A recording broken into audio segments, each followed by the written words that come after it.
मंत्रिमंडल के मेरे सहयोगी धर्मेंद्र प्रधान जी, राष्ट्रीय शिक्षा नीति की ड्राफ्टिंग कमेटी के चेयरमैन के कस्तूरीरंगन जी, सरकार के अन्य मंत्रीगण, इस सम्मेलन में भाग ले रहे सभी वाइस चांसलर्स, शिक्षा संस्थाओं के निर्देशक, सभी शिक्षकगण, शिक्षाविद, देवी और सज्जनों, अखिल भारतीय शिक्षा समागम का यह आयोजन उस पवित्र धरती पर हो रहा है जहां आजादी से पहले देश की इतनी महत्वपूर्ण यूनिवर्सिटी की स्थापना हुई थी। ये समागम आज एक ऐसे समय हो रहा है जब देश अपनी आजादी का अमृत महोत्सव मना रहा है।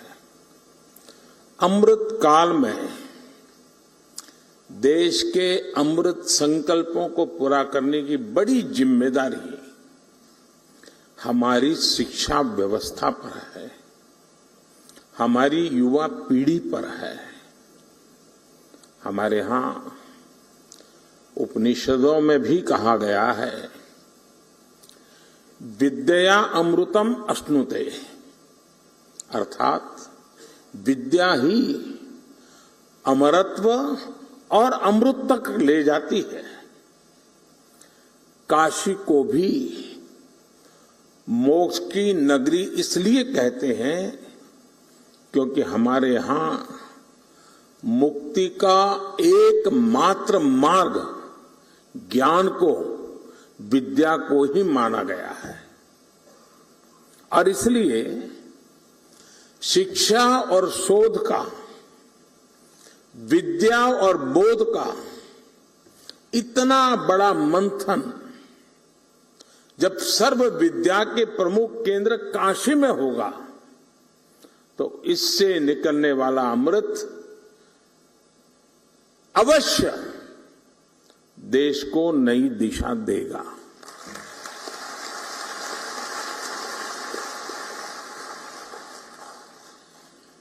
मैं इस अवसर पर महामना मालवीय जी के चरणों में नमन करते हुए इस आयोजन के लिए आप सभी को शुभकामनाएं देता हूं।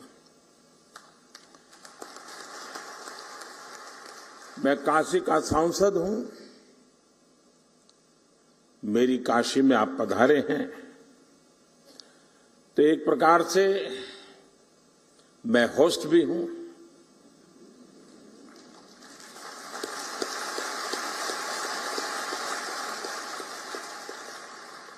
आप इन सब के साथ साथ मेरे भी मेहमान हैं।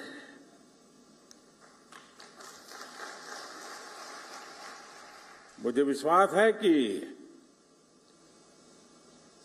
व्यवस्थाओं में ज्यादा आपको असुविधा नहीं होगी। प्रबंध करने का सबने भरपूर प्रयास भी किया होगा, लेकिन फिर भी अगर कोई कमी रह गई है तो दोष मेरा रहेगा।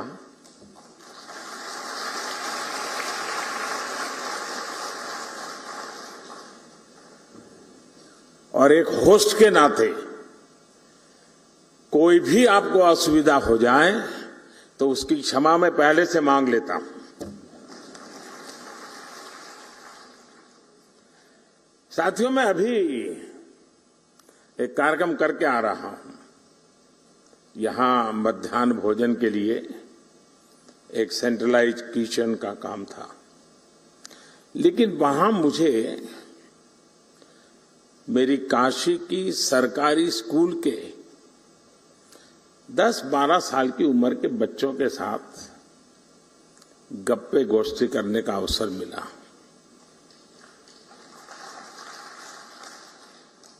और वहां से निकल करके यहां आया हूं।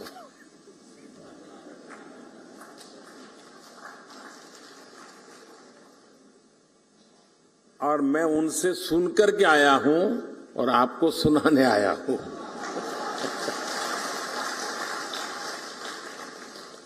और मुझे कहना होगा,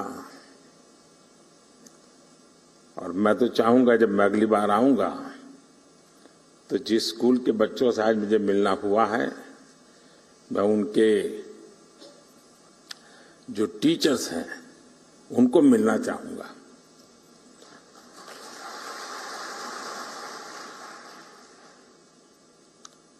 आप कल्पना कर सकते हैं कि ऐसा विचार मुझे क्यों आया होगा। मेरे मन पर इतना प्रभाव पैदा हुआ, 10-15 मिनट का ही वो अवसर था मेरे पास, लेकिन जो प्रतिभा उन बच्चों में थी, जो टैलेंट थी, जो कॉन्फिडेंस था और जो विविधता थी, और वो भी एक सरकारी स्कूल के हमारे सामान्य परिवार के बच्चों की।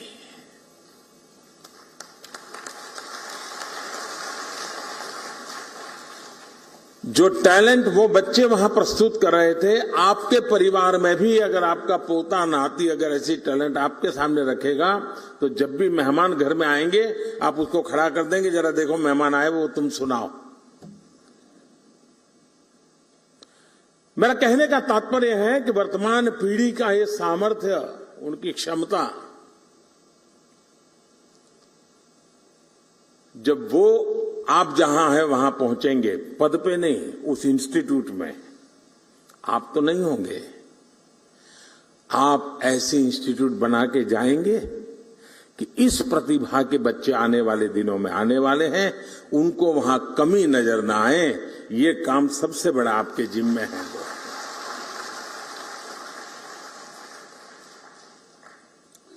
और मुझे विश्वास है कि अगले 3 दिनों तक यहां जो चर्चा और विमर्श होगा उससे राष्ट्रीय शिक्षा नीति के क्रियान्वयन को प्रभावी दिशा मिलेगी।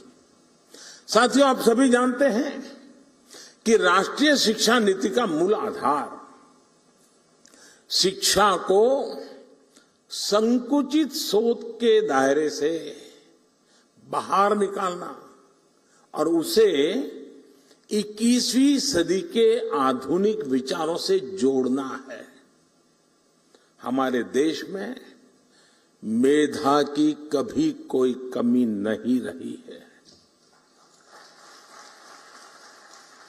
लेकिन दुर्भाग्य से हमारे ऐसी व्यवस्था बना कर दी गई थी जिसमें पढ़ाई का मतलब केवल और केवल नौकरी ही माना जाने लगा था। शिक्षा में ये विकार गुलामी के कालखंड में अंग्रेजों ने अपनी जरूरतों को पूरा करने के लिए अपने लिए एक सेवक वर्ग तैयार करने के लिए किया था। आजादी के बाद इसमें थोड़ा बहुत बदलाव हुआ भी, लेकिन बहुत सारा बदलाव रह गया। अब अंग्रेजों की बनाई व्यवस्था कभी भी भारत के मूल स्वभाव का हिस्सा नहीं थी और न हो सकती है। अगर हम हमारे देश के पुराने कालखंड की तरफ नजर करें, हमारे यहां शिक्षा में अलग अलग कलाओं की धारणा थी, और बनारस तो, मेरी काशी तो इसका जीवंत उदाहरण है। बनारस ज्ञान का केंद्र केवल इसलिए नहीं था क्योंकि यहाँ अच्छे गुरुकुल और शिक्षण संस्थान थे। बनारस ज्ञान का केंद्र इसलिए था क्योंकि यहां ज्ञान और शिक्षा बहुआयामी, मल्टी सेक्टरल थी। शिक्षा में यही विविधता हमारी शिक्षा व्यवस्था का भी प्रेरणा स्रोत होनी चाहिए। हम केवल डिग्री धारक युवा तैयार न करें, बल्कि देश को आगे बढ़ने के लिए जितने भी मानव संसाधनों की जरूरत हो, हमारी शिक्षा व्यवस्था वो देश को उपलब्ध कराएं, देश को दे। इस संकल्प का नेतृत्व हमारे शिक्षकों और शिक्षण संस्थानों को करना है। हमारे शिक्षक जितनी तेजी से इस भावना को आत्मसात करेंगे, छात्र छात्राओं को, देश के युवाओं को उतना ही ज्यादा, देश के आने वाले भविष्य को भी उतना ही ज्यादा लाभ होगा। साथियों, नए भारत के निर्माण के लिए नई व्यवस्थाओं का निर्माण, आधुनिक व्यवस्थाओं का समावेश उतना ही जरूरी है। जो पहले कभी नहीं हुआ, जिन लक्ष्यों को पाने की देश ने कल्पना भी नहीं करता था, वो आज के भारत में हकीकत हमारे सामने निर्माण हो रही है। अब आप देखिए, कोरोना की इतनी बड़ी महामारी से हम न केवल इतनी तेजी से उभरे, बल्कि आज भारत दुनिया की कितनी अहम है, इसका एक उदाहरण मैं अपने गुजरात के मुख्यमंत्री काल के शुरुआत के कालखंड का एक अनुभव बताता हूं। मैं नया नया मुख्यमंत्री बना था, सरकार वरकार की दुनिया से मेरा कोई नाता ही नहीं था, मैं बहुत दूर था, अचानक काम आया था, तो मैंने एक कार्यक्रम बनाया था। मेरे सभी सचिवों को मैंने कहा कि आप ही आपके डिपार्टमेंट के मुख्यमंत्री हैं और मुझे बताइए 5 साल में आप अपने डिपार्टमेंट को कहां ले जाओगे, कैसे ले जाओगे, अचीव क्या करोगे, उससे गुजरात के सामान्य मानवी के जीवन को क्या लाभ होगा, उसका एक आपका विजन और पूरी डिटेल के साथ प्रेजेंटेशन कीजिए। ये मैंने सभी विभागों के सचिवों को कहा और हर दिन शाम को 5 बजे सभी मेरी मंत्रिपरिषद के मंत्री और सभी सचिव हम बैठते थे और एक सचिव आकर के अपने विभाग का पूरा प्रेजेंटेशन देते थे, फिर डिबेट होती थी। सभी सचिव, जो पहले भी कोई एग्रीकल्चर सचिव रहा होगा वो भी वहां बैठा हुआ है, सब लोग अपने अपने विचार रखते थे, डिबेट होती थी, हमारे मंत्री भी डिबेट करते थे। मैं सुनता रहता था, सीखने का प्रयास करता था। एक दिन, और ये कार्यक्रम मेरा करीब महीने भर चला था और शाम को 5 बजे शुरू होता था, रात 10 बजे तो बड़ी मुश्किल से घर जाने की इजाजत मिलती थी और बड़ा ही इंटेंस वो कार्यक्रम चला और शायद हिंदुस्तान के इतिहास में पहली बार ऐसा हुआ होगा। तो मेरे यहां उद्योग के जगत के संबंधित प्रेजेंटेशन हुआ। आने वाले दिनों में वो औद्योगिक क्या क्या देखते हैं, आने वाले दिनों में औद्योगिक विकास कैसा होगा, सारा बता रहे थे। तो कार्यक्रम पूरा होते ही शिक्षा सचिव मेरे पास आए, क्योंकि दूसरे दिन शिक्षा सचिव का कार्यक्रम था। उसने कहा, साहब मैं कल नहीं कर पाऊंगा। मैंने कहा, क्या बात करते हो भाई, 1 महीने पहले आपको तैयारी करने के लिए कहा और आप लास्ट मोमेंट कह रहे हैं मैं नहीं कर पाऊंगा। उन्होंने कहा, तैयार तो है, मैं कर सकता हूं, लेकिन आज जो मैंने औद्योगिक विकास का जो प्रेजेंटेशन देखा, उसको देख करके मुझे लगता है कि हमारा उनका कोई मेल ही नहीं है। हम बाएं जा रहे हैं, वो दाएं जा रहे हैं।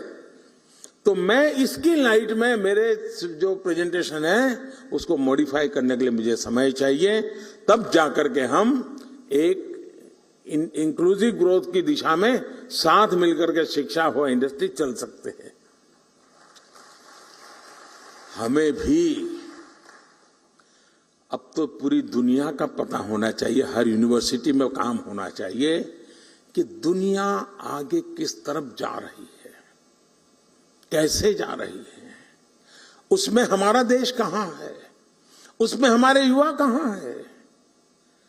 आने वाले 15-20 साल उन बच्चों के हाथ में भारत होने वाला है, उनको मैं कैसे तैयार कर रहा हूं, ये हमारा बहुत बड़ा दायित्व है दोस्तों। और इसी तर्ज पर हमारे सभी शिक्षण संस्थानों को भी खुद से पूछने की जरूरत है कि क्या हम फ्यूचर रेडी हैं? मैं आज दिन बिता रहा हूं, एग्जाम ले रहा हूं, कॉन्वोकेशन कर रहा हूं, क्या यही मैं जिस पद पर हूं वही काम है? क्या मेरा काम यह है कि मैं ऐसी संस्थान खड़ी करके जाऊंगा कि आज जो बच्चा मेरे स्कूल कॉलेज में आएगा, आजादी के जब 100 साल होंगे, जब वो बहुत बड़ी महत्वपूर्ण भूमिका निभाता होगा, तब मेरा देश वहां पहुंचेगा। मैं वो व्यवस्था आज पैदा करके जाऊंगा। आप सबको वर्तमान को संभालना है, आपके पहले जो करके गए हैं उसको आगे बढ़ाना है, लेकिन आज जो काम कर रहे हैं उनको फ्यूचर के लिए ही सोचना होगा और व्यवस्थाएं फ्यूचर के लिए विकसित करनी होगी। और क्योंकि आज बच्चों की जिज्ञासा ऐसी होती है जिनके उत्तर, अभी मैंने कहा, मैं जिन बच्चों को मिलकर आया हूं, आपको भी घर में पता चलता होगा, छोटे छोटे आपके पोते पोती भी आपको सवाल पूछते होंगे, आपके नन्हे मन्ने बेटे अगर सवाल पूछते होंगे, आपको सोचना पड़ता होगा, अरे भाई ये कहां सर खा रहा है? वो सर नहीं खा रहा है और का सर उसको जवाब नहीं दे पा रहा है। दोस्तों, वो सामर्थ्य आपके हर किसी के घर में ये अनुभव आया होगा जी। आज की पीढ़ी जिन बातों को लेकर के आती है, वो तो गूगल पर 10 चीजें सवाल पूछते, बोले आप क्या कह रहे हो? गूगल तो ये कह रहा है, आपको काउंटर करता है बच्चा। अब ये बच्चे आपकी यूनिवर्सिटी में 10 साल के बाद आएंगे, तब क्या हाल होगा आपका? हमें अभी से तैयार करना होगा अपने आप को। आप घर में भी उसके अपने बच्चों के साथ मिसमैच अनुभव कर रहे हैं। जब स्कूल कॉलेज के कैंपस के अंदर बहुत बड़ी मात्रा में युवा पीढ़ी होगी, इस प्रकार से नई सोच के साथ आई होगी और हम वहां उसके योग्य नहीं होंगे, तो उनके साथ कितना बड़ा गहरा अन्याय हो जाएगा दोस्तों। और इसलिए आवश्यक है कि हम भविष्य को जाने, समझे, व्यवस्थाओं को विकसित करें। मैं अभी कुछ दिन पहले डिजिटल इंडिया अभियान के तहत गांधीनगर में एक एग्जीबिशन देखने गया था। वहां सरकारी स्कूल के बच्चे थे, 12वीं 10वीं या 11th के बच्चे थे।